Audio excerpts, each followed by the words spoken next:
Bienvenidos a la séptima y la última lección en la serie Amar a Dios con todo nuestro alma. En el próximo video iniciaremos la serie Amar a Dios con toda nuestra mente. Pero hoy el estudio se llama Una nueva creación. Y ya es momento en que nosotros vemos qué tan lejos hemos llegado en nuestro viaje y qué es lo que tenemos por delante. Hemos visto que el viaje de transformación consiste en 4 pasos o 4 etapas. Amar a Dios con todo nuestro corazón, alma, mente y fuerza. Y amando a Dios con todo nuestro corazón significa amarle con todo nuestro deseo, nuestras emociones que nos motivan a buscarlo y querer acercarnos a Él.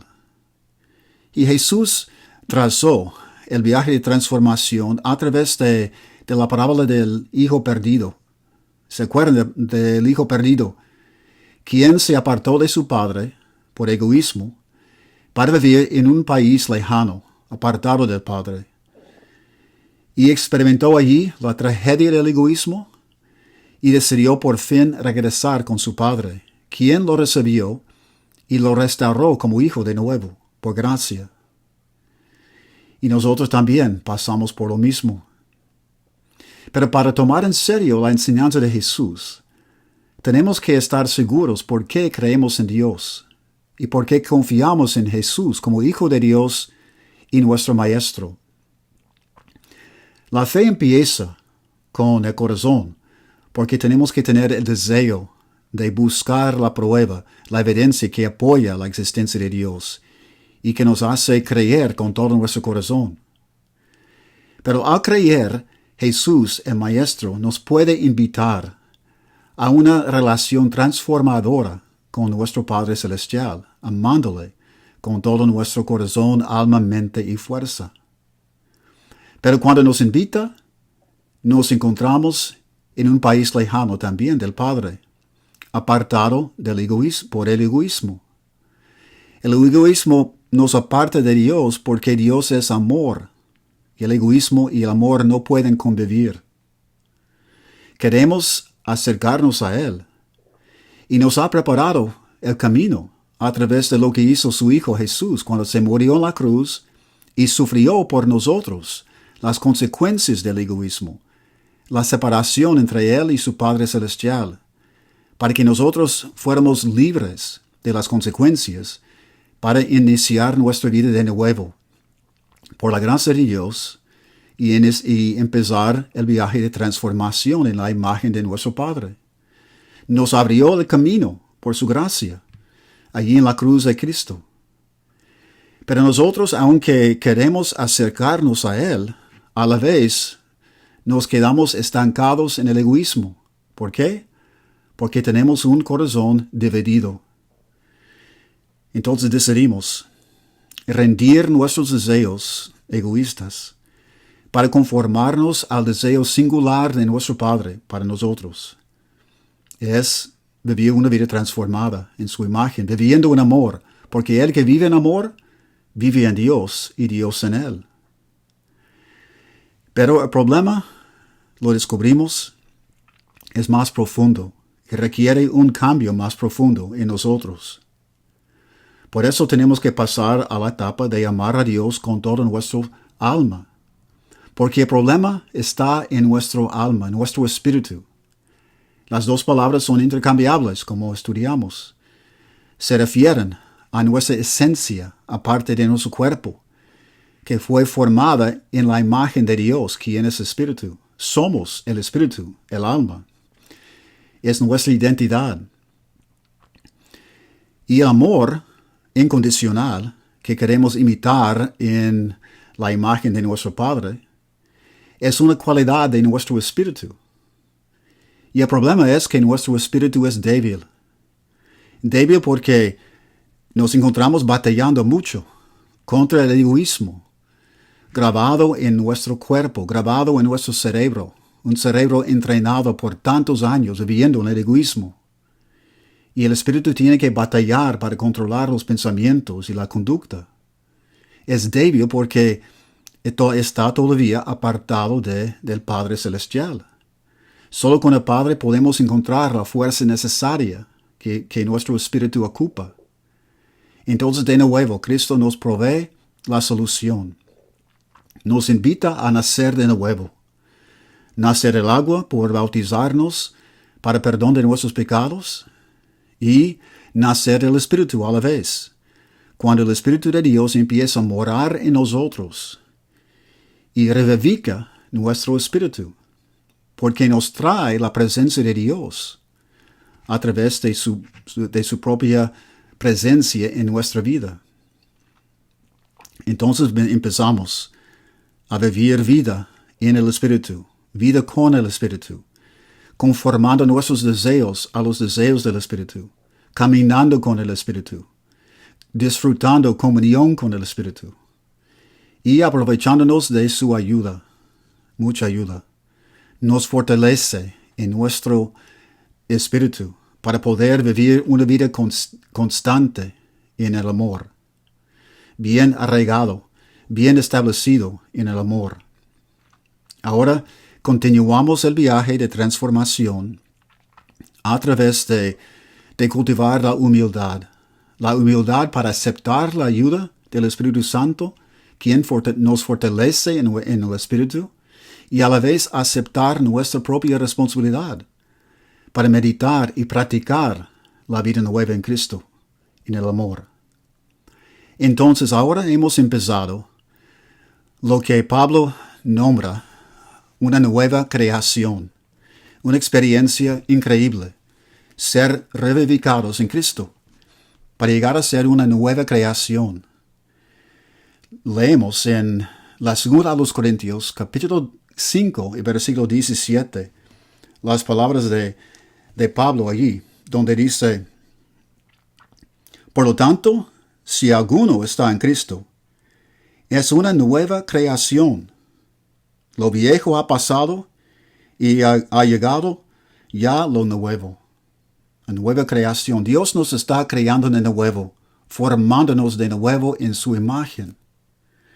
Y a la vez podemos leer en Efesios capítulo 10, o Efesios capítulo 2, versículo 10, sobre esa nueva creación. Dice Pablo allí también: porque somos hechura de Dios, creados en Cristo Jesús para buenas obras, las cuales Dios dispuso de antemano a fin de que las pongamos en práctica. Nos toca practicar, porque Dios nos está formando de nuevo. Entonces, ¿qué es lo nuevo hasta ahorita? Tenemos primero una nueva vida en Cristo. Justo como el hijo perdido, quien fue revivificado cuando llegó con su padre, estaba muerto, y cuando llegó con su padre dijo que ya estaba vivo y hallado. Nosotros también nos morimos en el egoísmo, el pecado. Y ahora cuando nacemos de nuevo, llegamos a ser criaturas nuevas con vida espiritual. Es como nosotros nos resucitamos de la muerte espiritualmente.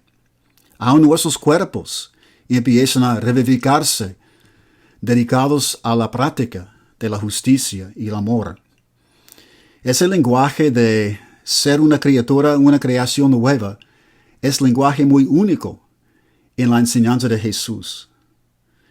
Él es el camino, la verdad y la vida, dijo Juan en Juan capítulo 14, versículo 6.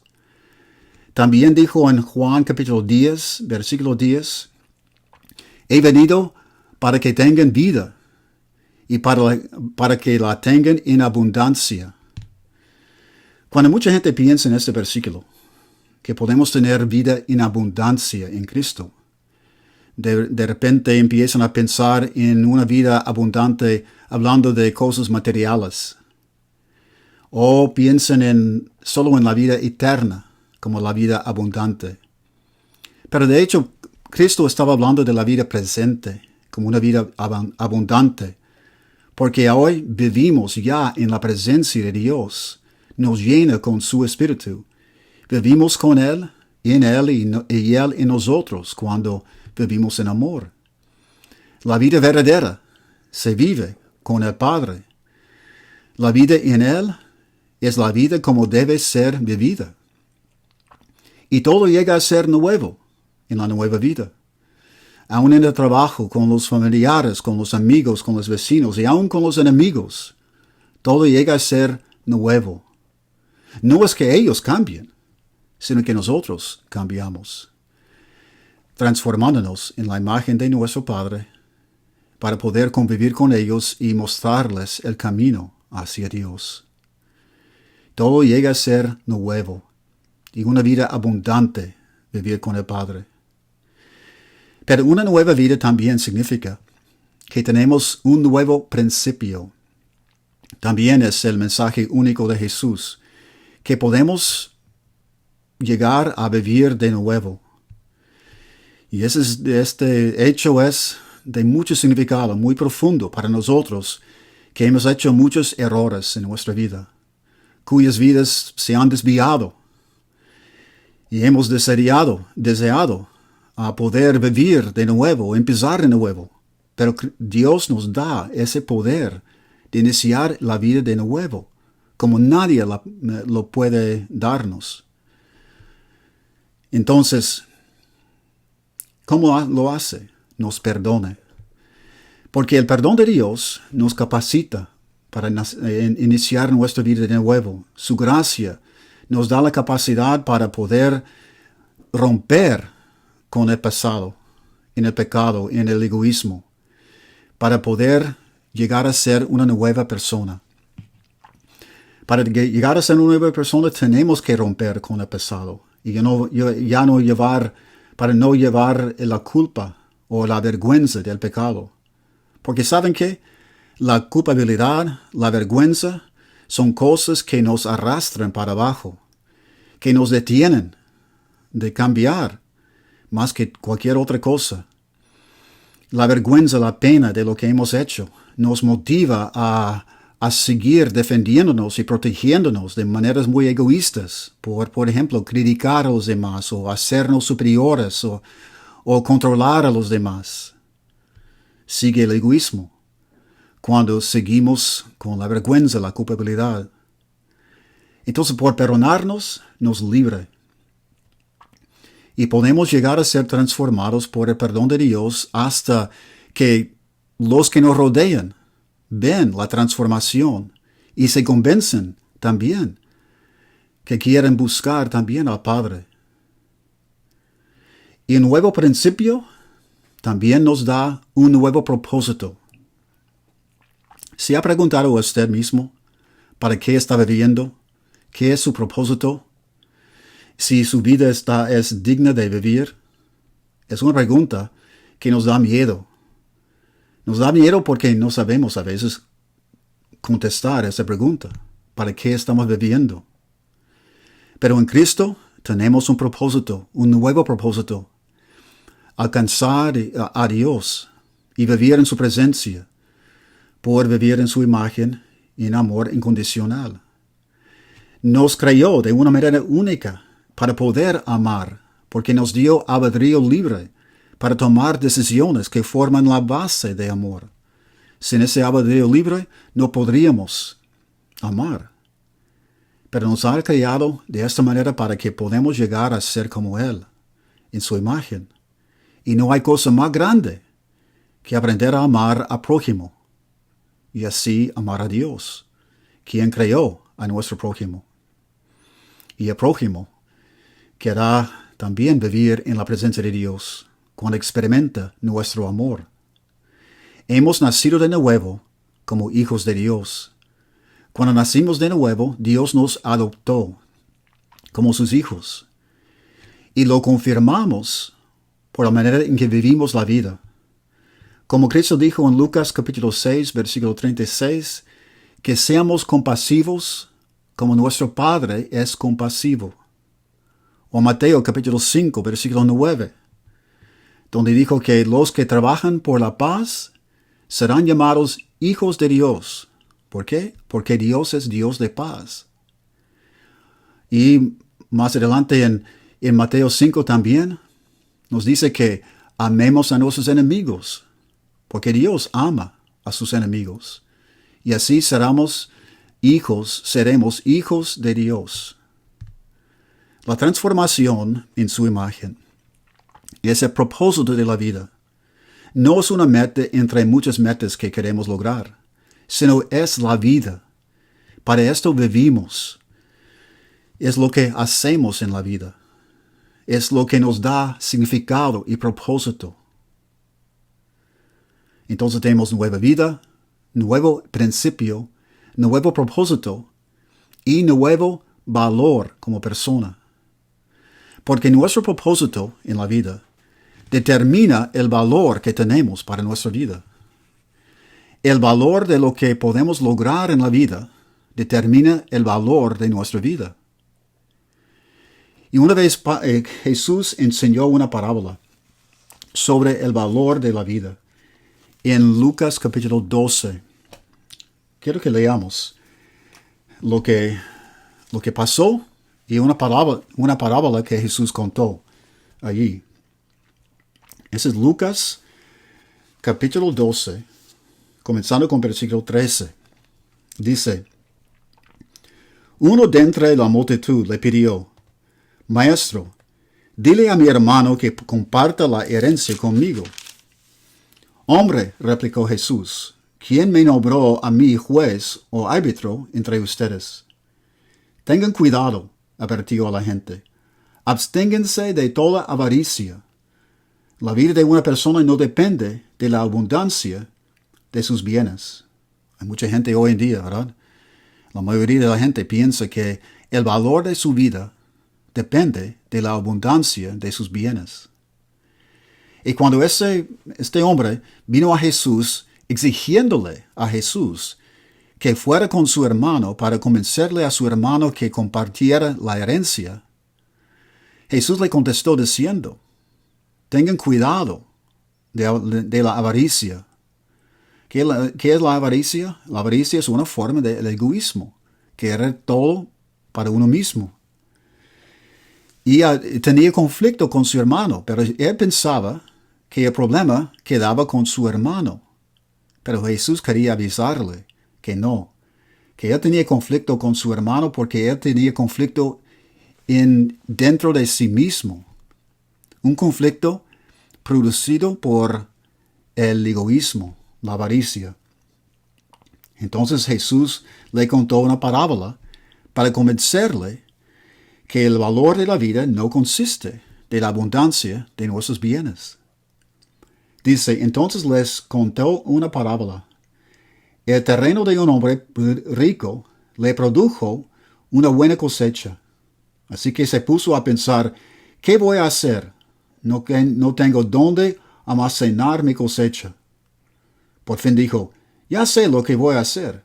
Derribaré mis graneros y construiré otros más grandes, donde pueda almacenar todo mi grano y mis bienes. Y diré, alma mía, ya tienes bastantes cosas buenas guardadas para muchos años. Descansa, come, bebe y goza de la vida. Pero Dios le dijo, necio, esta misma noche te van a reclamar la vida.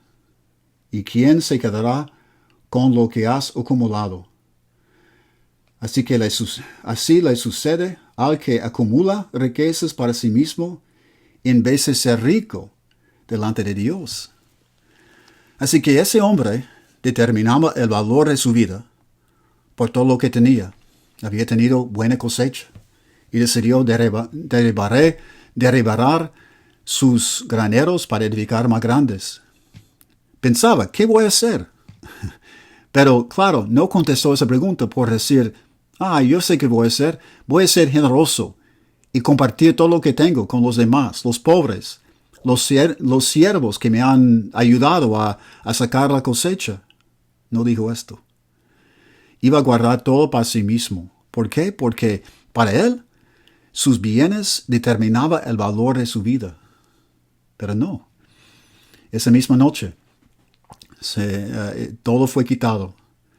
¿Por qué? Porque ese valor con que él calculaba su valor, sus bienes, con que contaba o calculaba su valor como persona, no pertenecían a él, no formaban parte de Él, de su esencia.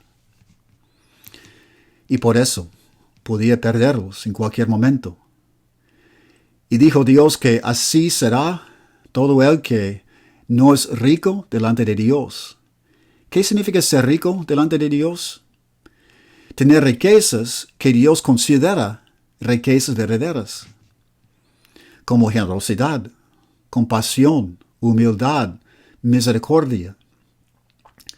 Son riquezas porque esas cualidades posee Dios, forman parte de su ser. Y nosotros, para valorar lo que Dios valora, tenemos que valorar esas cualidades y basar nuestro valor de la vida en esas cualidades. Y esas cualidades son cosas que no pueden ser quitados, porque forman parte de nuestra esencia. Son cualidades de nuestro espíritu. El amor, la misericordia, la paciencia, la generosidad son cualidades que forman parte de nuestro espíritu. Entonces, así podemos ser ricos delante de Dios. Y teniendo esas cualidades, cultivándolas en la vida, estamos haciéndonos ricos delante de Dios. Nuestro valor será determinado por quienes somos en nuestros espíritus. Ahora, hemos visto hasta ahorita lo que es nuevo en nuestra vida, siguiendo el viaje de transformación. Pero ¿qué es lo que nos queda por delante?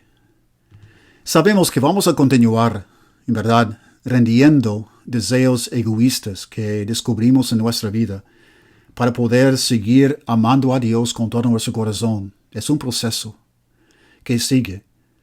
Y también vamos a continuar escogiendo la vida con el Espíritu de Dios, aprovechándonos de su ayuda para fortalecer nuestro espíritu y batallar contra el egoísmo y practicar el amor.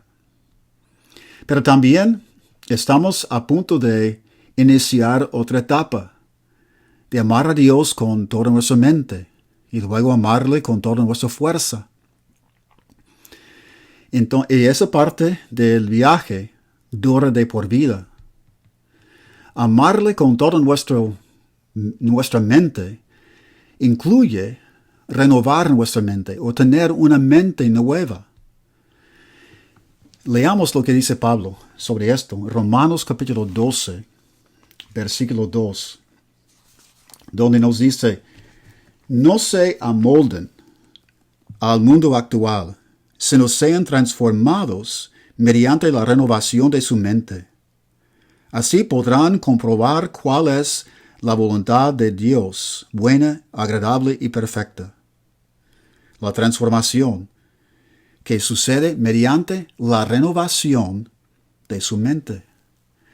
Aquí la palabra mente se refiere a nuestros pensamientos, nuestras ideas, nuestras suposiciones, percepciones.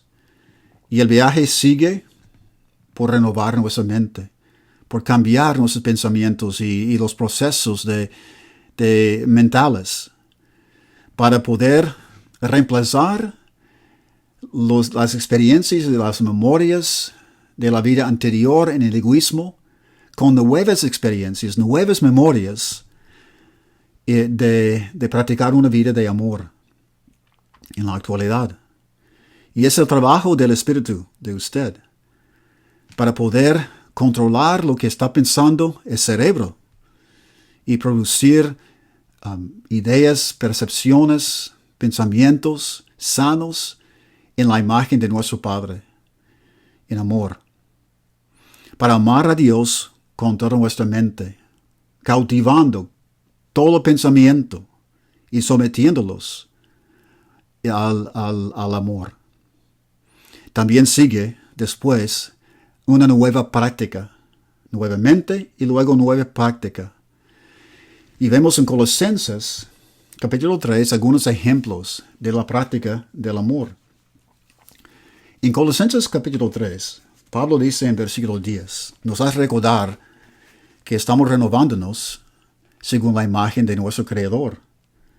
Dice, y se han puesto el de la nueva naturaleza, y se va renovando su conocimiento en conocimiento a imagen de su Creador. Luego dice en versículo 12, por lo tanto, como escogidos de Dios, santos y amados, revístense de afecto entrañable y de bondad, humildad, amabilidad y paciencia, de modo que se toleran unos a otros y se perdonen si alguno tiene queja contra otro. Así como el Señor los perdonó, perdonen también a ustedes. Por encima de todo, vístense de amor, que es el vínculo perfecto. Que gobierne en sus corazones la paz de Cristo, a la cual fueron llamados en un solo cuerpo, y sean agradecidos. Aquí encontramos una lista de las cualidades del amor. Y dice que el amor es el vínculo que nos une todo. Porque todas esas cualidades son humildad, misericordia, compasión, tienen en común que son manifestaciones del amor. Entonces, por practicar esas cualidades, aprender a practicar esas cualidades, empezamos a amar a Dios con toda nuestra fuerza. Toda nuestra fuerza porque dedicamos nuestra fuerza a la práctica para practicar con constancia el amor genuino. Justo como el hijo perdido, cuando él pensó en lo que quería hacer para cambiar su vida, pensó en regresar con su padre, luego se levantó y se fue con el padre. Practicó lo que había pensado. Ese proyecto de practicar el amor en todas sus cualidades es un proyecto que dura de por vida. Para encontrar maneras creativas, constantes, para llegar a ser como nuestro Padre Celestial, amándolo con toda nuestra fuerza. Es el gozo de nuestra vida. Entonces, quiero que usted se vea como nuevo, con todo nuevo en Cristo Jesús. Todas las cosas son nuevas porque son en proceso. Y sigue estando nueva la vida porque Dios sigue creyéndolo a usted como una criatura, como una creación nueva. Así que la próxima vez vamos a empezar a pensar en cómo amar a Dios con toda nuestra mente. Que Dios le bendiga.